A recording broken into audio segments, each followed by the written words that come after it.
బతుకు తెరువు కోసం వచ్చిన వాళ్ళు బ్రతుకుల్ని శాసించాలనుకుంటున్నారు. మనకి బెంగాల్లో చూస్తున్నాం, కేరళలో చూస్తున్నాం, ఈశాన్య రాష్ట్రాల్లో చూస్తున్నాం, కర్ణాటకలో చూస్తున్నాం, ఈ మధ్యన తెలంగాణలో కూడా చూస్తున్నాం. అంటే అక్కడున్న రాజకీయాన్ని శాసించాలనుకుంటున్నారు, విచిత్రమైనటువంటి వ్యవహారాలు చేస్తున్నారు. ఇప్పుడు ఇలాంటి పరిస్థితి అన్ని దేశాలు, ఎస్పెషల్లీ యూరప్ దేశాలు, ప్రజాస్వామ్య దేశాలలో ఇలాంటి రాక్షసులకి ఆశ్రయం ఇస్తే ఈ ఆశ్రయం పొంది అక్కడ దర్జాగా బ్రతకడం మానేసి అక్కడి జీవితాలని అల్లకల్లోలం చేసే దరిద్రులు తయారయ్యడానికి సాక్ష్యం female Jewish student surrounded by mob of pro Palestine activists forming a human chain to block her from entering Yale university because she is Jewish.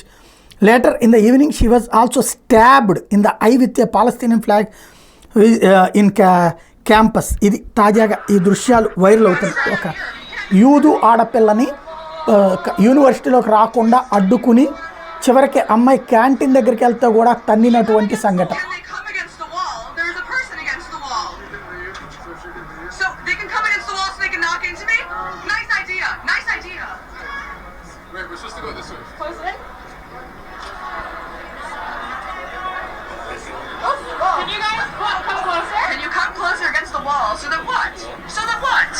ఇలాంటి సంఘటనలు ఇప్పుడు పెద్ద ఎత్తున నడుస్తున్నాయి వివిధ దేశాల్లో.